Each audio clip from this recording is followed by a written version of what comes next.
بسم اللہ الرحمن الرحیم۔ اثر الضرائب الحکومیہ علی الثمن۔ ضرائب ضریبۃ کی جمع ہے اور ضریبت کہتے ہیں ٹیکس کو، حکومتی ٹیکسوں کا ثمن کے اوپر اثر۔ اب ایک چیز ہے نا، 10 روپے کی آ رہی ہے لیکن حکومت اس پر ٹیکس وصول کرتی ہے۔ مثال کے طور پر سمجھو 1 روپے ٹیکس وصول کیا، اب بائع نے خریدار مشتری نے 10 روپے کی چیز خریدی ہے، 1 روپے ٹیکس ادا کیا، اب کتنے ہو گئے؟ 11 روپے ہو گئے۔ اب اس کی وجہ سے قیمت بڑھی یا نہیں بڑھی؟ ہاں، اس لیے شریعت کہتی ہے کہ ٹیکس ناجائز طور پر ٹیکس لگانے کی شریعت نے اجازت نہیں دی، اس لیے کہ یہ مہنگائی کا باعث بنتا ہے۔ اب سمجھ گئے؟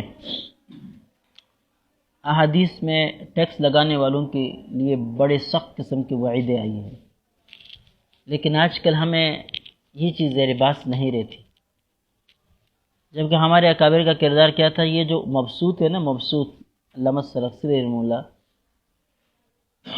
اس کو حکومتی وقت نے جو گرفتار کر لیا تھا وہ ٹیکس کے مسئلے میں۔ تو انہوں نے کہا تھا کہ یہ جو چنگیاں آپ نے لوگوں کے اوپر ڈالی ہے اور لے رہے ہیں، یہ شرعاً جائز نہیں۔ کیوں؟ ٹیکس وہ حکومت وصول کرتی ہے، وہ وصول کر سکتی ہے جو اپنے رعایا کو ٹیکس کی وصولی کے بدلے میں تحفظ فراہم کر سکے، تو ٹھیک ہے، پھر وہ تاجر سے ٹیکس بھی لے سکتے۔ لیکن اگر کوئی حکومت تاجر کو امن فراہم نہیں کر سکتی، اس کو تحفظ فراہم نہیں کر سکتی، اس کے لیے الگ طور پر گارڈ رکھنا پڑتا ہے، سیکورٹی رکھنی پڑتی ہے، اس کے الگ خرچے برداشت کرنے ہوتے ہیں، تو پھر حکومت کو قطعاً یہ حق نہیں پہنچتا کہ وہ اس قسم کے تاجر سے کوئی بھی ٹیکس وصول کرے۔ سمجھ گئے؟ ابو عبیدہ بن جراح رضی اللہ تعالیٰ عنہ کے بارے میں آپ نے سنا کہ ایک عیسائی علاقے سے گزرے، اس علاقے کو چون کے فتح کر دیا تھا، اس لیے ان لوگوں کے اوپر جزیہ ڈالا۔ کیا ڈالا؟ جزیہ بھی کافروں سے لیا جاتا ہے، لیکن بدلے میں ان کو تحفظ فراہم کیا جاتا ہے،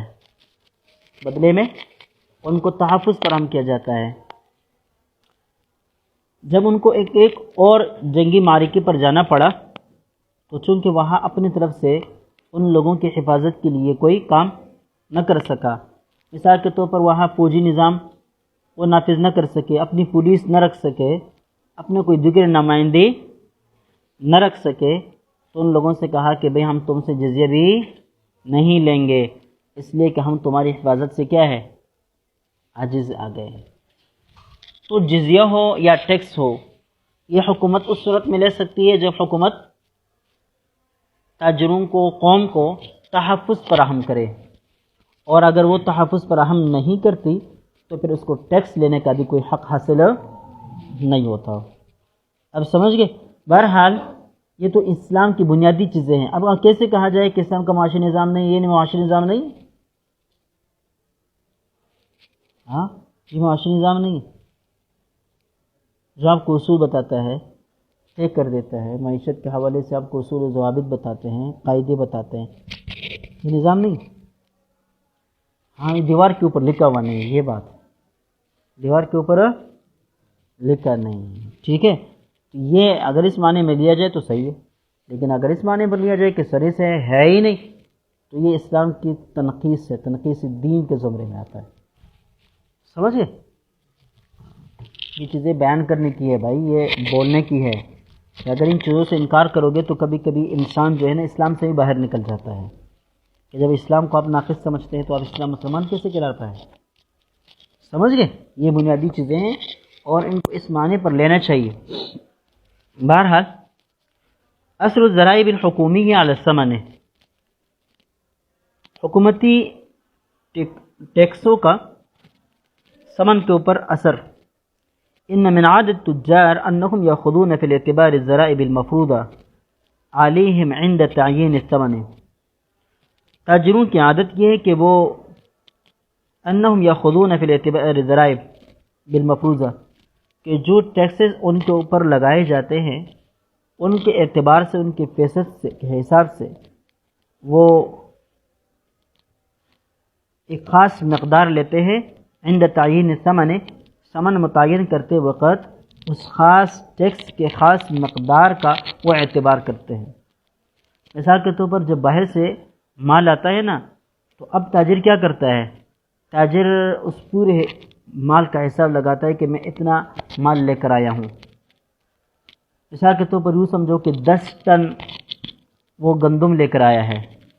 10 ٹن گندم کے اس نے 20 لاکھ روپے دیے ہیں۔ کتنے دیے ہیں؟ 20 لاکھ روپے دیے ہیں۔ اب وہ کیا کرتے ہیں کہ ایک ٹن کے اندر کتنے کلو ہوتے ہیں؟ 40۔ سمجھ گئے؟ اب وہ اس 10 ٹن گندم کو کلو میں تبدیل کرتا ہے، کیونکہ وہ آگے بیچتا ہے کس حساب سے ہے؟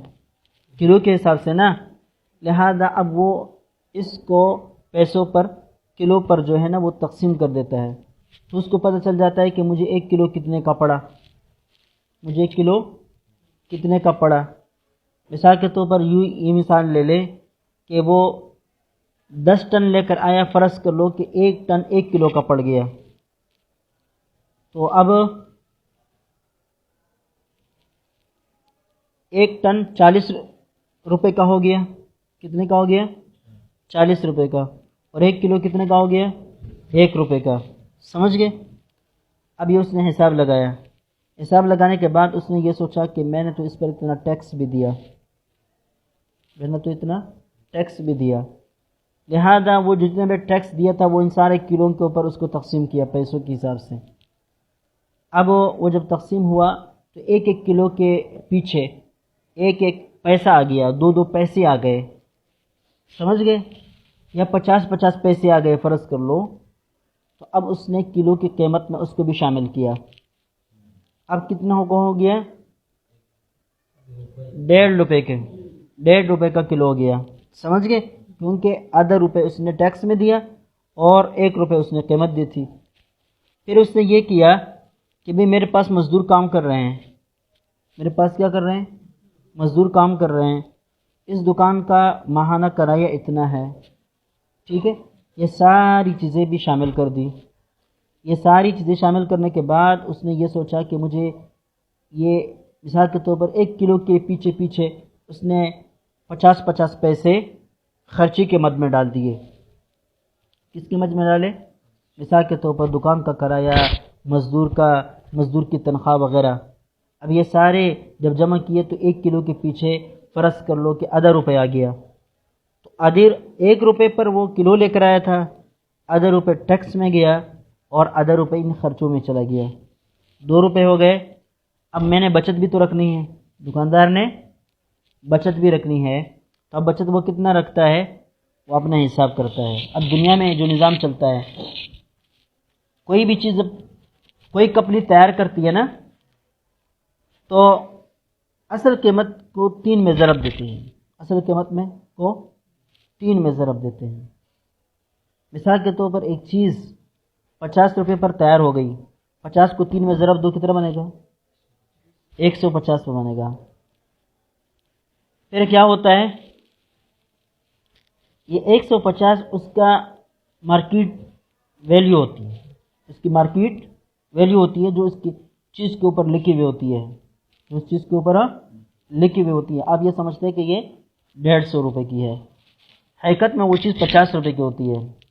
اب ہوتا کیا ہے کہ آپ سے جو ہول سیلر ہوتے ہیں، ہول سیلر جو دکان فروخت کرنے کے لیے آتے ہیں، آپ ان کو وہ چیز 40% پر دیتے ہیں۔ کتنے پر دیتے ہیں؟ 40% پر دیتے ہیں۔ کسی کو 50% پر دیتے ہیں، تو 50% پر دینے کا مطلب کیا ہوتا ہے؟ یعنی ان 150 روپے جو تم نے اس چیز کے اوپر لکھے ہوئے ہیں اس کو آدھے کر دو، 75 آ جائیں گے، لہذا آپ کو وہ چیز کتنے کی ملے گی؟ 75 کی ملے گی۔ اور آپ اپنی دکان پر کسی کو اگر بیچیں گے اس لکھی ہوئی قیمت کے مطابق تو کتنے پر بیچیں گے؟ 150 کی۔ اب سمجھ گئے؟ یہ اصول ہے۔ اب میرے خود کتابیں چپتی ہے تو یہی حساب ہوتا ہے۔ جب وہ کتاب تیار ہو جاتی ہے تو پھر یہ حساب لگاتے ہیں، کہتے ہیں ہم اس کی جو ہے نا قیمت کیا لگائیں، ہم اس کی قیمت، کتابوں کے اوپر قیمت لکھی ہوئی ہوتی ہے نا بھائی، ٹھیک ہے، لیکن دکاندار کو کتنے پر دیتے ہیں؟ 50% ڈسکاؤنٹ پر دیتے ہیں۔ 50% ڈسکاؤنٹ کیسے کرتے ہیں بھائی؟ کیا ایک چیز آپ کو 50 روپے پر پڑی اور آپ نے 50% ڈسکاؤنٹ کر دیا تو اس کا مطلب کیا ہو گیا کہ آپ نے وہ 50 روپے والی چیز 25 پر بیچی؟ ایسے دنیا میں کوئی کرتا ہے؟ نہیں کرتا۔ تو اس کا طریقہ کار یہ ہوتا ہے کہ اس کو 50 روپے کی جو چیز پڑی اس کو 3 پر ضرب دے دو۔ کتنے پر کر دو؟ 3 پر ضرب دو گے تو یہ 150 کی بنے گی، اور اب 50 پر تم کسی کو ڈسکاؤنٹ دے دو 50%، تو کتنے کی پڑے گی آپ کو؟ 75 کی چلی جائے گی۔ تو آپ کو ایک کتاب میں 25 روپے کا منافع ہو گیا ہے۔ اب سمجھ گئے؟ آگے دکاندار کو بہت بڑا منافع ہے، وہ کیا کرتا ہے؟ اگر وہ آپ کو بتاتے ہیں لکھی ہوئی قیمت پر لے لو تو 150 لکھا ہوا ہے، اس کو بھی ملا کتنے کا ہے؟ 75 کا۔ اب سمجھ گئے؟ یہ ہوتا ہے اصل چیز۔ اب یہ کیا، یہ ڈبل پر 3 پر ضرب کیوں دیتے ہیں؟ یہ ان چیزوں کی وجہ سے، سمجھ گئے؟ ابھی دوسری بات یہ ہوتی ہے کہ آپ دوائیوں کی دکان میں چلے جائیں، کوئی بھی دوائی اٹھائیں، اس کے اوپر قیمت لکھی ہوئی ہو، ساتھ نیچے لکھا ہوا ہوتا ہے کہ یہ اتنے قیمت پر پڑی، اتنے پر بنی، اتنا ٹیکس جمع کر کے نیچے لکھا ہوتا ہے کہ اب خوردنی قیمت اتنی ہے، خوردنی قیمت اتنی ہے، اصل قیمت کتنی ہے وہ لکھا ہوا ہوتا ہے، آگے جمع ٹیکس لکھا ہوا ہوتا ہے، ٹیکس کے ساتھ 50 پیسے، 1.5 پیسے، 3 پیسے، 3 روپے، 4 روپے، 5 روپے لکھے ہوئے ہوتے ہیں، پھر اس کو جمع کر کے نیچے لکھا ہوا ہوتا ہے پرائس، یعنی قیمت، خوردنی قیمت اتنی کی ہے۔ یہ ساری چیزیں قیمتوں میں شامل ہوتی ہے، تاجر کو کوئی نقصان نہیں، تاجر کو کوئی نقصان، ٹیکس جتنا بھی بڑھ جائے تاجر کو کوئی نقصان نہیں ہے، اس لیے کہ وہ ٹیکس قیمت کا حصہ بن کر صارف کے اوپر آ جاتا ہے۔ اس طرح خام مال مہنگا ہو جائے، کچھ بھی ہو جائے، تاجر کو کوئی نقصان نہیں ہے، تاجر یہ ساری چیزیں صارف سے وصول کرتے ہیں۔ اب مثال کے طور پر نئے جدید قسم کے ابھی ٹیکسز لگے اس حکومت میں، پیناڈول جو شربت طعام استعمال ہونے والا ہے، یہ 40 روپے کا بوتل ہوا کرتا تھا، اب کیا ہے؟ 100 کا ہے، 90 سے لے کر 100 کا، تو کتنا بڑھ گیا؟ 40 سے 100 تک پہنچا نا، ہے نہیں ہے؟ ہاں۔ اسی طرح کیلپول طعام استعمال ہوتا تھا بچوں کے لیے، ہر گھر کے اندر ہوتا ہے، عام استعمال میں سے مثال دے رہا ہوں، ابھی تک یہ 28 روپے کی تھی، لیکن اب وہ بھی کیا ہے؟ 90 سے اوپر کی ملتی ہے۔ ٹیکس لگے، ٹیکس ان لوگوں کے اوپر نہیں لگے، ٹیکس عوام کے اوپر لگے۔ اسی طرح جو عام استعمال ہونے والی بوتلیں ہیں، مثال کے طور پر آپ ڈیو پیتے ہیں، یا آپ 7 اپ پیتے ہیں، یا کوئی دوسرے وہ پیتے ہیں، اس کے بوتل کے اوپر دیکھو، بوتل کے اوپر لکھا ہوا اصل قیمت، ٹیکس، اور پھر دونوں کو ملا کر قیمت لکھی ہوئی ہوتی ہے، وہ قیمت آپ سے وصول کی جاتی ہے، سرمایہ دار پر کوئی اثر نہیں پڑتا۔ سمجھ گئے؟ یہی چیز ہے جو شریعت کی روح کے خلاف۔ بہرحال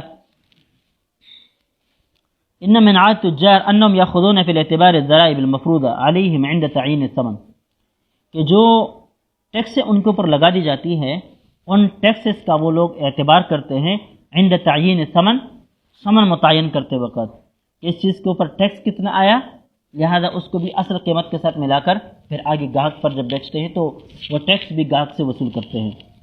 وهذا القدر لا مانع منه شرعا، کہتے ہیں اتنی مقدار تو ٹھیک ہے، شرعی طور پر ممنوع نہیں ہے، لیکن میں نے بتلا دیا کہ شرعاً صارف فیکٹری مالک کے لیے اس مال کو پھر مہنگا بیچنا اس کی مجبوری ہے، وہ وصول کرنا جائز ہے اس کے لیے، لیکن آیا حکومت کے لیے ٹیکس لگانا جائز ہے یا نہیں وہ الگ مسئلہ ہے، وہ اس اصول پر ہے۔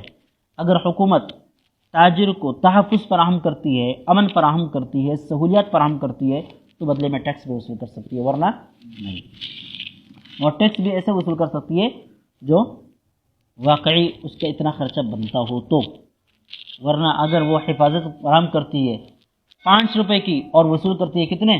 10 روپے، تو یہ 5 روپے جو اضافی وصول کرتی ہے یہ ظلم کے ذمہ آتے ہیں. ولیکن قد ينص فی عقد البیع ان الحکومت، لیکن کبھی کبھی عقد کے درمیان اس بات کی بھی تصریح کر دی جاتی ہے کہ ان الحکومت ان حسمت مبلغا من الثمن المدفوع بسبب البیع، کہ اگر حکومت نے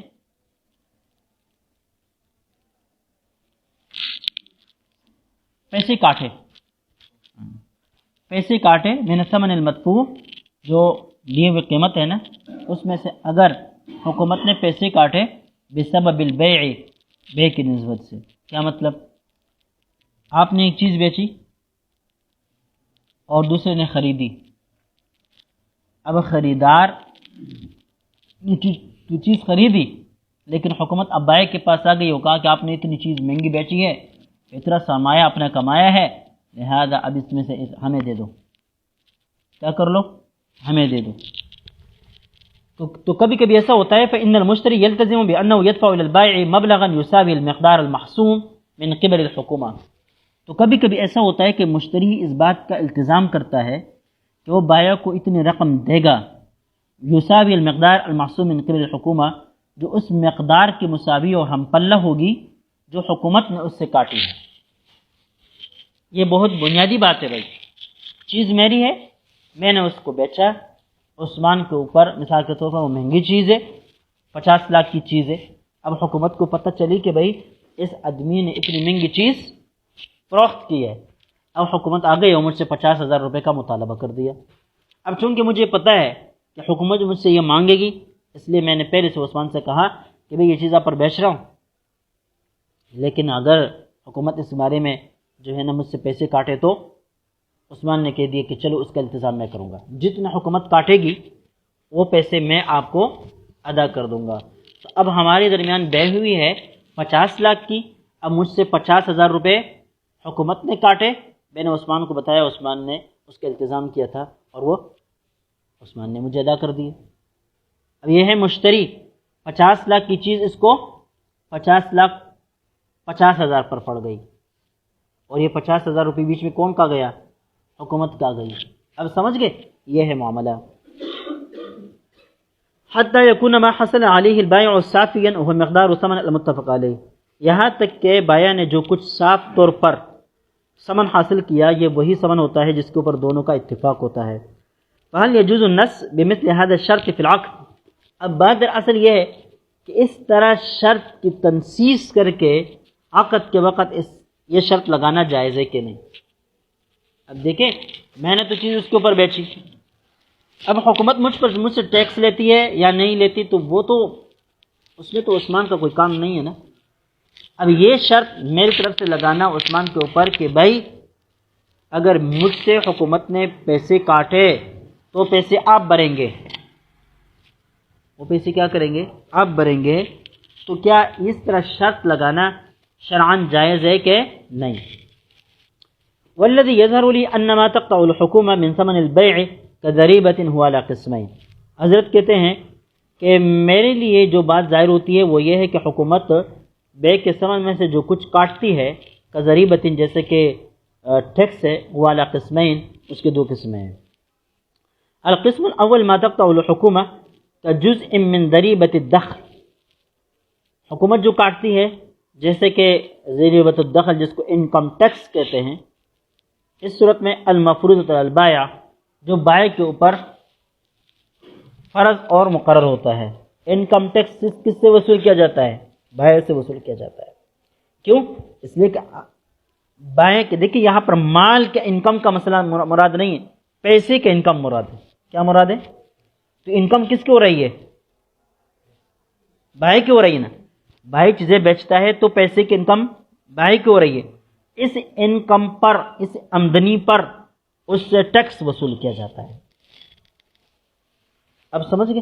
آج کل جو حکومت کہتی ہے نا کہ 50,000 روپے کی بھی کوئی چیز بیچو گے تو شناختی کارڈ جمع کراؤ گے.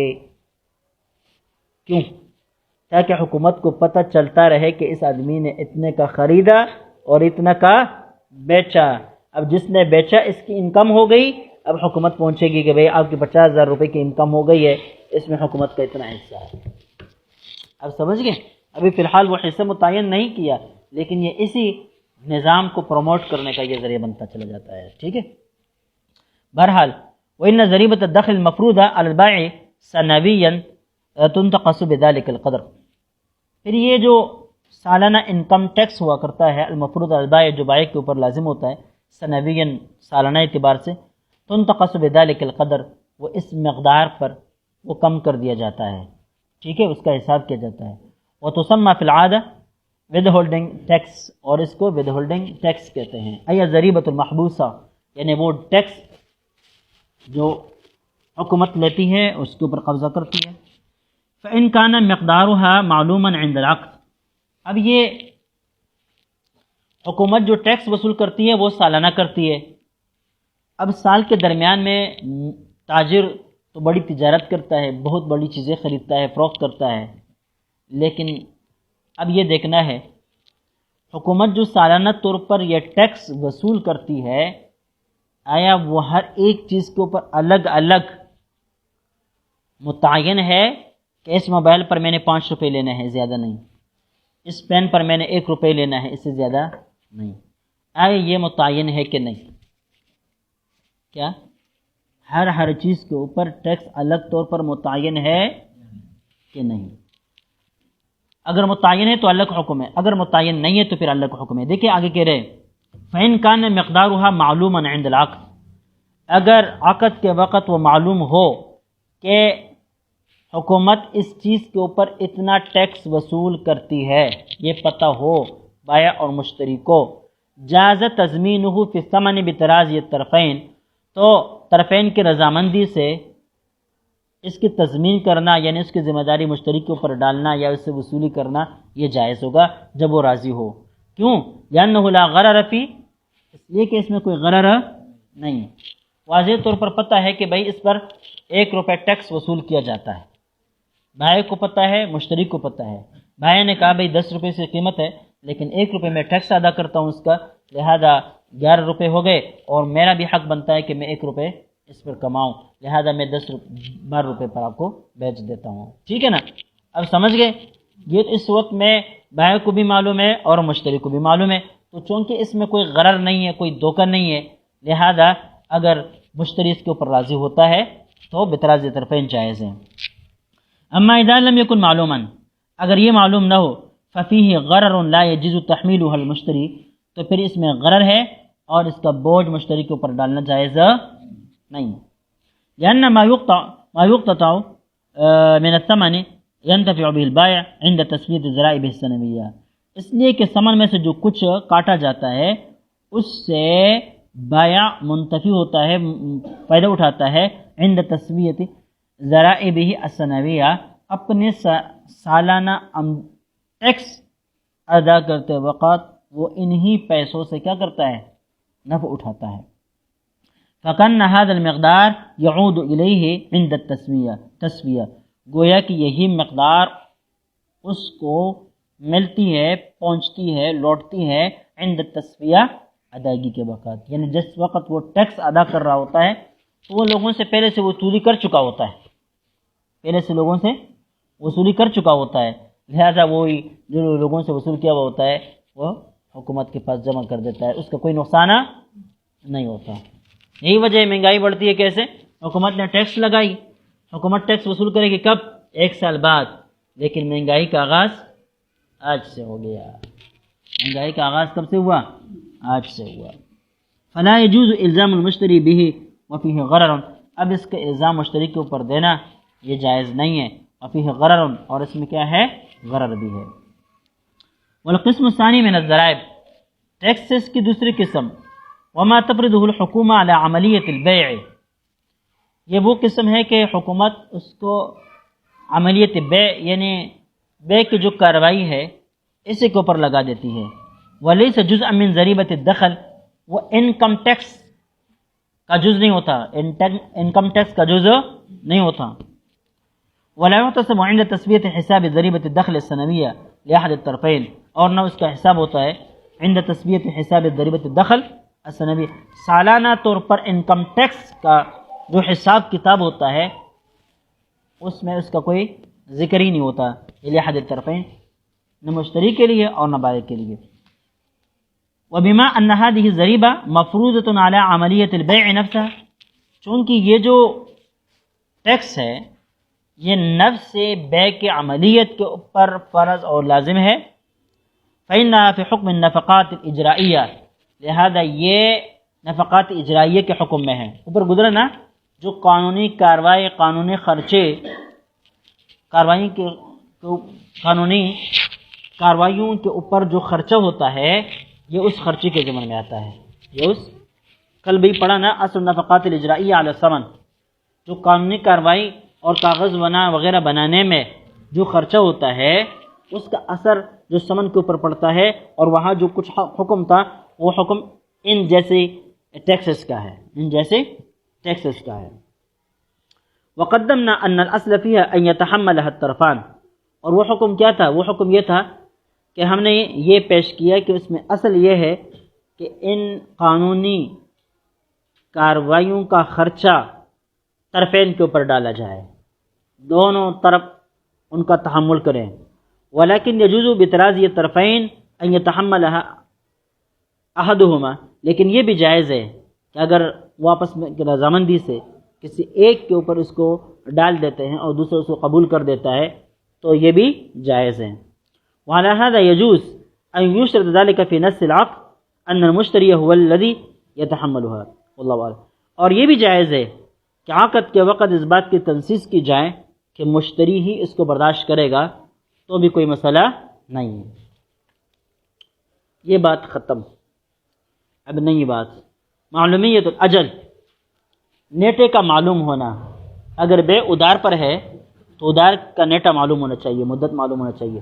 ویجب لمعلومیت الثمن ان کان البیع مؤجلا، اور لازم ہے کہ ثمن معلوم ہو ان کان البیع مؤجلا، کہ اگر بیع مؤجل ہو تو پھر ثمن کی مدت، جو تاخیر کی مدت ہے، اجل نیٹا ہے، وہ معلوم ہونا چاہیے۔ ان یکون الاجل معلوما، کا اجل معلوم ہو۔ ویسے اچھا، تو یہ بھی معلومیت ثمن کے قبیل سے ہے۔ یہ بھی کیا ہے؟ معلومیت ثمن کے قبیل سے، کہ اس کا اجل اور اس کا نیٹا معلوم ہو۔ وسیاتی بیان ذلك فی احکام البیع المؤجل ان شاء اللہ تعالی، کہتے ہیں بیع مؤجل کے احکام میں اس کی تفصیل آتی ہے، یعنی ادار پر جو بیع ہے اس کے جو احکام ہیں وہ آگے آتے ہیں۔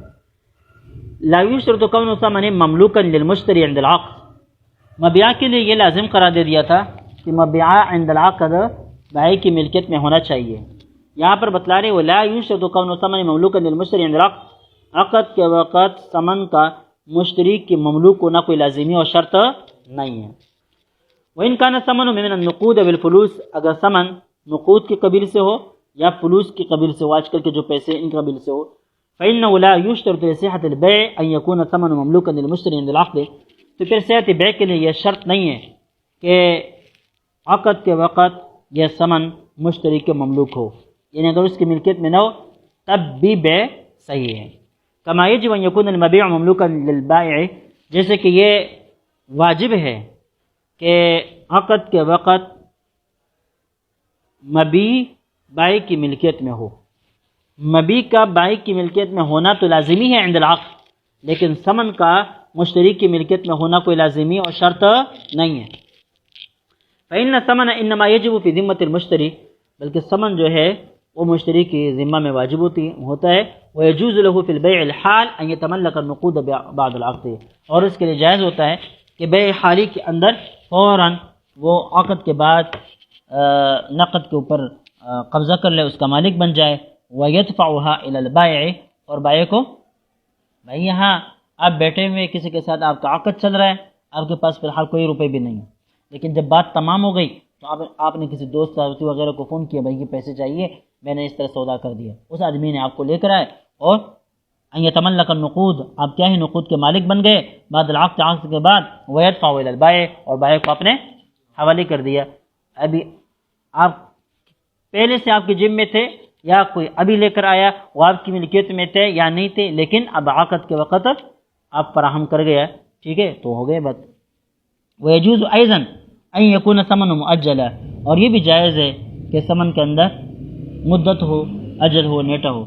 قال السرخسی، علامہ سرخسی فرماتے ہیں وَإِذَا اشْتَرَى الرَّجُلُ فُلُوسًا بِدَرَاهِمَ وَنَقَدَ الثَّمَنَ، جب کوئی شخص، کسی شخص نے فلوس خریدے، بدراہم، دراہم کے بدلے میں، وَنَقَدَ الثَّمَنَ، اور پیسے نقد دے دیے، وَلَمْ تَكُنِ الْفُلُوسُ عِنْدَ الْبَائِعِ، لیکن اس وقت بائع کے پاس فلوس نہ تھے، فَالْبَيْعُ جَائِزٌ، تو بیع جائز ہے، لأن الفلوس الرائجہ ثمن كالنقود، اس لیے کہ فلوس رائجہ جو ہے یہ بھی نقود کی طرح ثمن ہے۔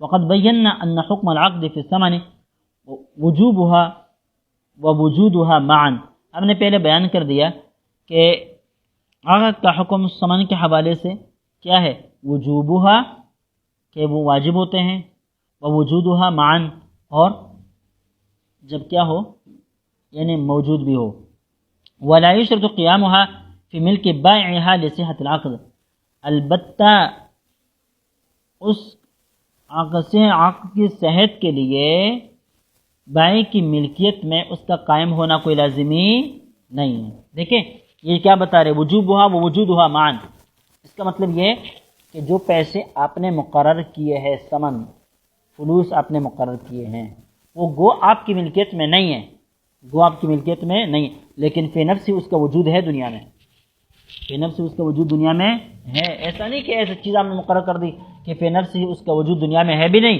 اور آپ کے پاس بھی موجود نہیں، تو پھر ایسے فلوس کو آپ ثمن مقرر نہیں کر سکتے۔